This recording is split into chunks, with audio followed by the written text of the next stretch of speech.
Welcome to this edition of IG Trading the Markets podcast. I'm Jeremy Naylor.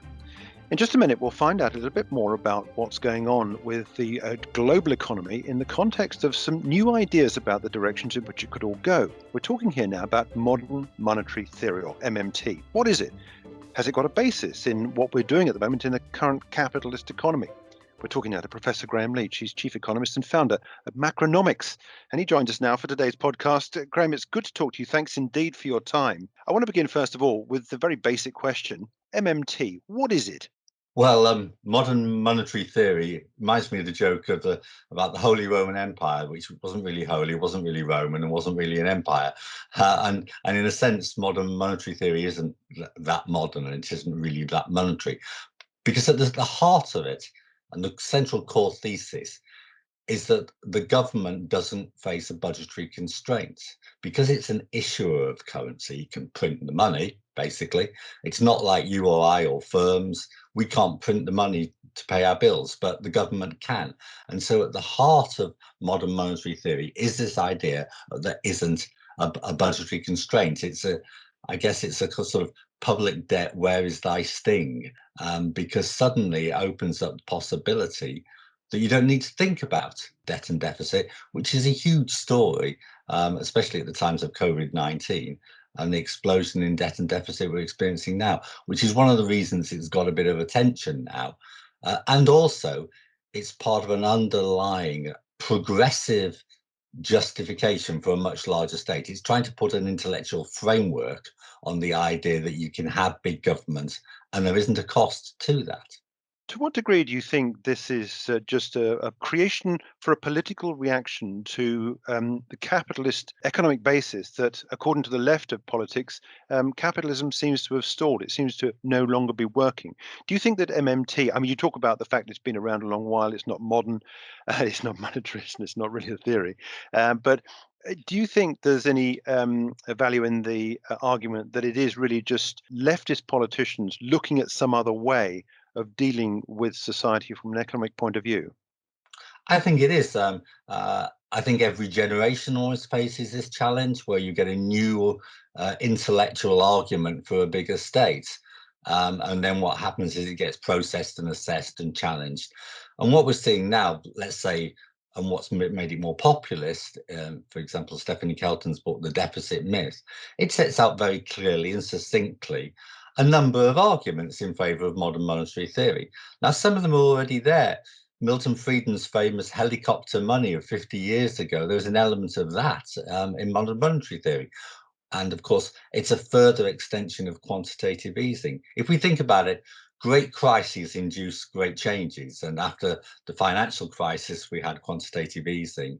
And now, in subsequent years, the argument has been taken further. I think the progressive side of the fence has basically said, okay, we've seen extraordinary monetary policy. It's got us to zero. We've still got secular stagnation. How do we deal with this? If we've got very high levels of debt and deficit, how do we get out of this hole? We've got zero interest rates and a fiscal constraint. And they're basically saying, hang on, there's no fiscal constraint here. The government can print the money, can always pay its debts.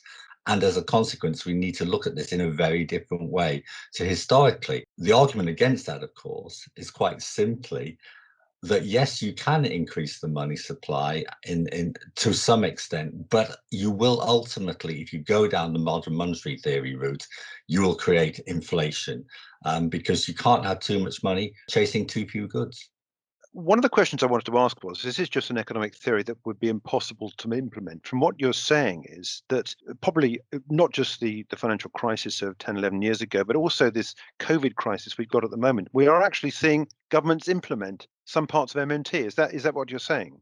Well, only very partially, because what you're seeing is maybe some printing of money to finance the deficit with in terms of the Bank of England buying gilts or the Federal Reserve buying treasury bonds. But that's a very small thing. I mean, modern monetary theory is on steroids compared with this. And the key thing here is that the way you implement it is very different. At the moment, we regulate the economy through inflation targeting and the Bank of England or the Fed using quantitative easing or interest rates to conduct monetary policy. and to keep inflation under control. The massive difference with MMT is actually you use fiscal policy to regulate the economy. More directly, you use taxation. And of course, another reason why it plays into the left's hands is actually then you've got this wonderful scenario from the progressive perspective, which is that if you've got interest, you keep interest rates near zero, and then you use taxation to regulate the economy. So if you get a surge in inflation, then you tax the economy to bring it back down again. And who do you tax? You tax the wealthiest. From a left perspective, it's an ideal policy choice because you use taxation to redistribute income at the same time. So it's got a cyclical aspect to it as modern monetary theory, but it's got a structural long-term effect as well, because you can use taxation to redistribute income. So it ticks all the boxes for if you're on that side of the fence. In terms of where we are in the current economic cycle, do you see any way out of where we are without increasing taxes? I mean, if we use the increasing taxes argument as part of MMT, should we be adopting more MMT to get us out of where we are? Or do you subscribe to the idea of a freer market, a smaller government, and therefore need for less taxes, so you can tax people less to try and get them out there to start stimulating growth in the economy? Where are we likely to go here? More MMT or down the MMT route, or do you think that maybe capitalist common sense will prevail, and we'll end up with more of what the right thinking politicians really want?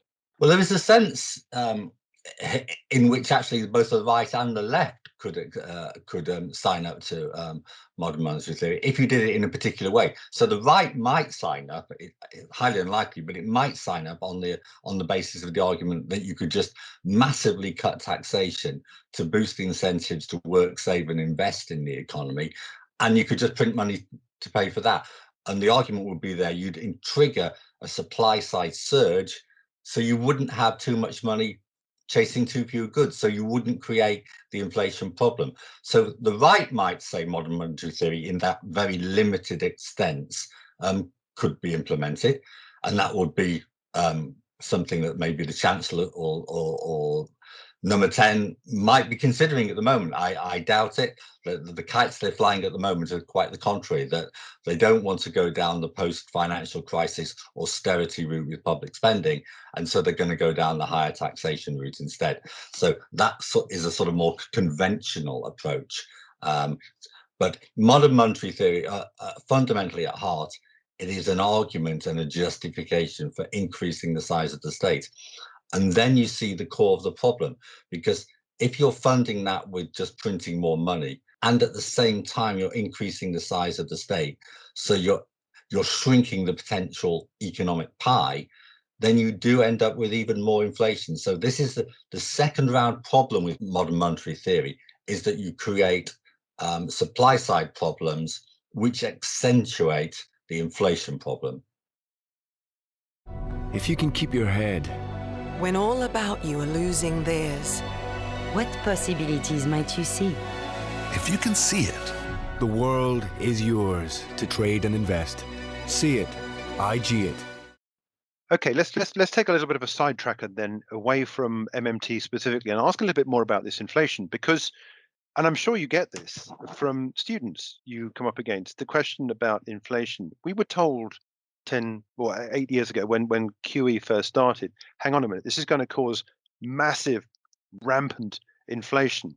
It has done absolutely the opposite. Where is inflation? What's happening? Why are we not getting the inflation through from the quantitative easing we've seen? We've seen trillions of dollars emptied out into economies around the world. Great question, Jeremy.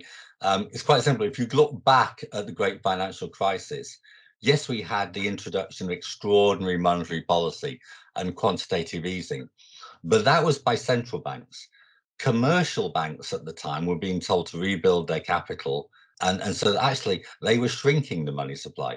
So what we had in the wake of the financial crisis was expansion of the money supply from the central banks, and initially at least contraction of it by the commercial banks, and not that much growth thereafter. So central banks have led the way for the past decade up until this year. What's different now is that the money supply is growing much faster.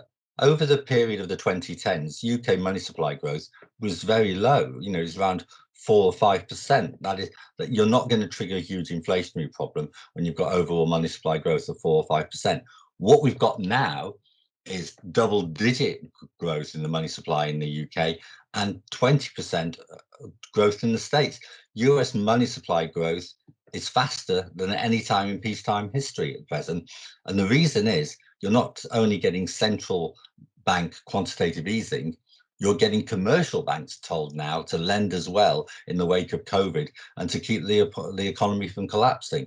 And so now you've got commercial and central bank stimulus before you just had central bank stimulus. Okay, let's And that's why there's a big inflation problem just around the corner. What is just around the corner in terms of economics? What sort of timescale or trigger point to be watching for now? You've spoken about the way in which money supply has been contracted in some part of the economy. It could expand now, but what are you talking about in terms it is of expanding? dates? Yeah, I mean, it is. That's the big thing now is that in the wake of COVID and the lockdown, then initially you get obviously you get a slowdown in inflation, and because of the weakness of the economy, you could also get some deflationary effects. And as you lift the lockdown, you might get a little bit of an easing here as you get markup effects as companies, restaurants who can't fill all their tables, charge more for the ones that they can use. And those sort of markup pressures are there. But the key thing, with probably a 6 or 9 month lag, is what happens to broad money. And broad money is absolutely rocketing at the moment in the US, and it's higher than at any time in the UK since the financial crisis. And so what we're going to see, if we just believe that the money supply figures do signal a portent of inflation to come, then it means the economic problem in 2021 is going to have a big inflation component. The downside of that, of course, is the fact we're not getting growth alongside it. I mean, inflation is not bad if you're getting accelerating growth, but what we're seeing here is economies in dire trouble. Very dark corners we're in at the moment in very many sectors, not just in this country, but globally because of COVID-19. How are we going to be able to deal with inflation, potentially rampant inflation, if that's what you're suggesting, possibly, maybe, certainly compared to where we are at the moment in terms of some of the numbers we're seeing? How do we deal with this? How do we cope with it? Is it then this MMT argument again? We've got to have more control. Well, modern monetary theory at this point would have a real problem, because if they expanded the money supply even more from a greater budget deficit by the government on top of the monetary growth we're seeing at the present time, it would just be crazy. The markets would run away in fear. And so one of the interesting things now is how the market reacts towards the end of this year and potentially into next year as inflation does turn the corner and we forget about the death of inflation and we start thinking about the resurrection of inflation. Will that mean that the near zero bond rate and gilt yields, does that change and does that spike? And if you introduce modern monetary theory on top of that story, then I think you really would be talking about a spike in yields. What are we talking about realistically? We're probably talking about inflation next year in the UK, in the 4 to 5% range, which is clearly significantly different to the recent past. Yeah, get your small mortgage rates in now. Clearly, yes. Listen, okay, well, let's move on further into what it means to the markets, because you've explained how it could hit inflation. What would MMT, if we were to adopt the theory that's been proposed by various economists of that particular leaning, what would it mean for the markets and investing? It's going to be a bit of a shock, isn't it, in that scenario?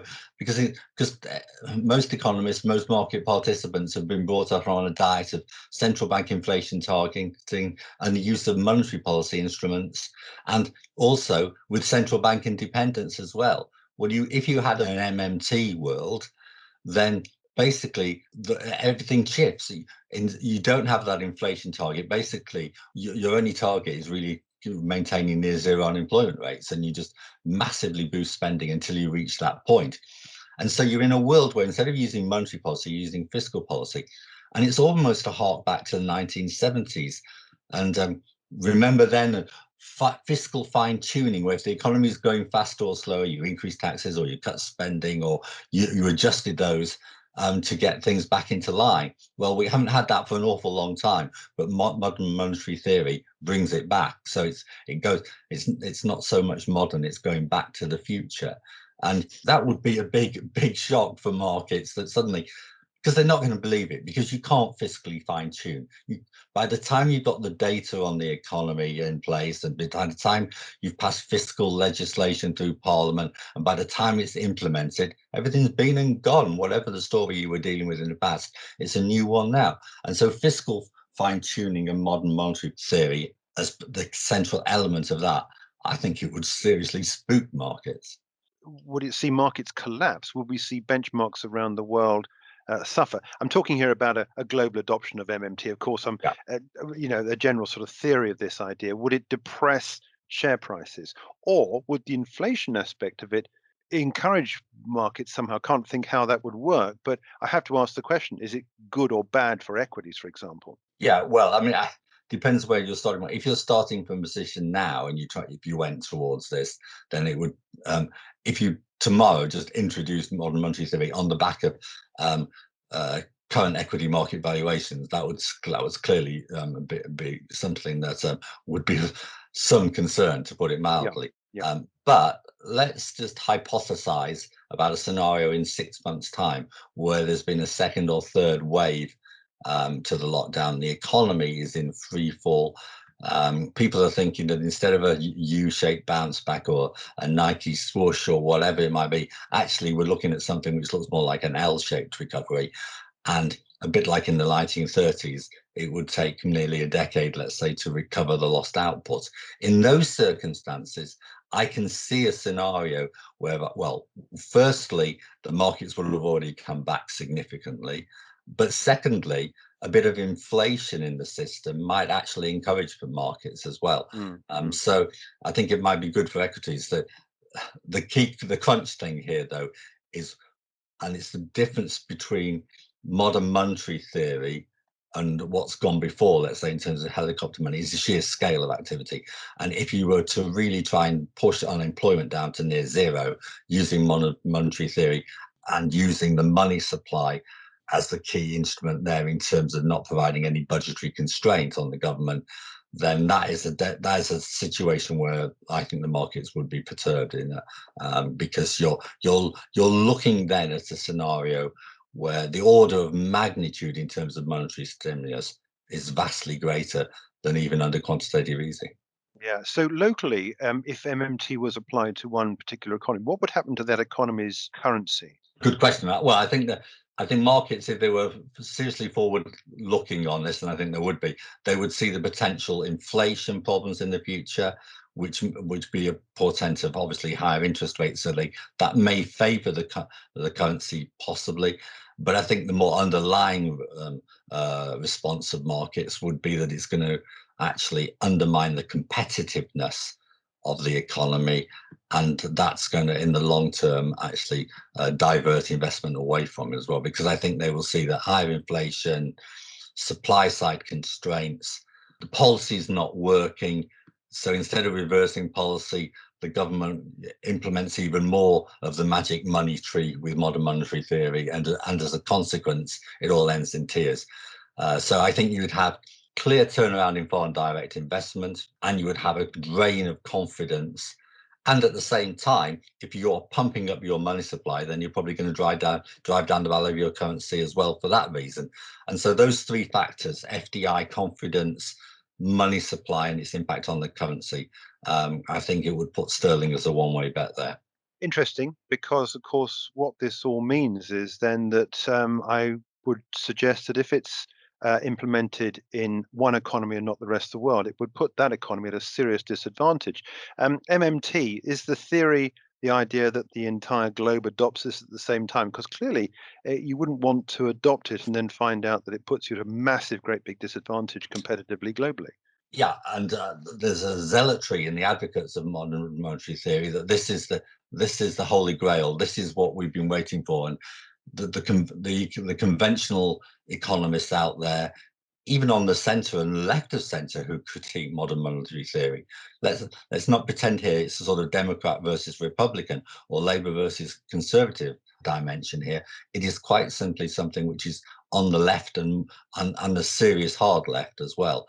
Now, there's a passionate belief that, on the part of the advocates of it, that this will work, and there'll be a domino effect across the whole world as one economy sees it works and another follows. I just don't think we'll ever reach that point. It'll end in tears before then, if for no other reason than to actually implement it requires some pretty fundamental legislative changes as well. You have to change the remit of the Federal Reserve. You have to change the remit of the Bank of England.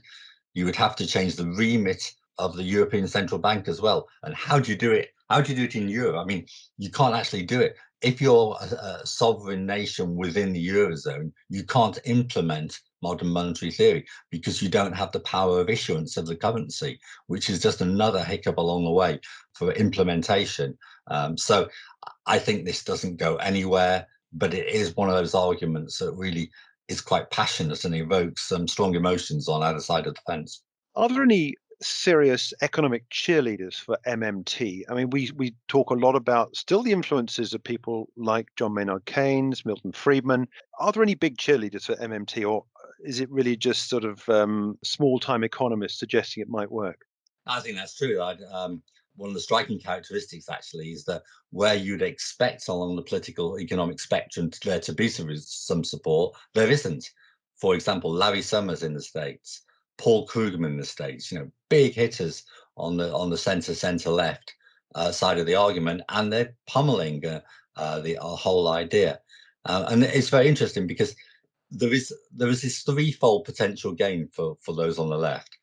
One is the short-term cyclical factor, and that you can reduce unemployment. So that's why it's attractive and should be attractive to centre-left economists. The other is that you can use the new regulator, which is not monetary policy, it's fiscal policy and taxation. You can use that to both regulate the economy and redistribute income as well, another holy grail area on the left. And then on top of that, there is this looming fiscal crisis because of an aging population. And modern monetary theory says, not a problem. We can always print money to pay for this. So you would think there would be a lot more centre-left economists rising up in support of monetary theory. The very fact that there aren't, and they aren't doing so, tells you all you need to know about how feasible and realistic it is. Yeah, fascinating. Well, we'll leave it there. But thanks indeed for joining us, Graeme, with that fascinating insight into MMT and, in theory, the way in which it would work across economics. But thank you so much indeed for your time. Professor Graeme Leach, he is founder and chief economist at Macronomics, joining us here to talk about modern monetary theory, or MMT.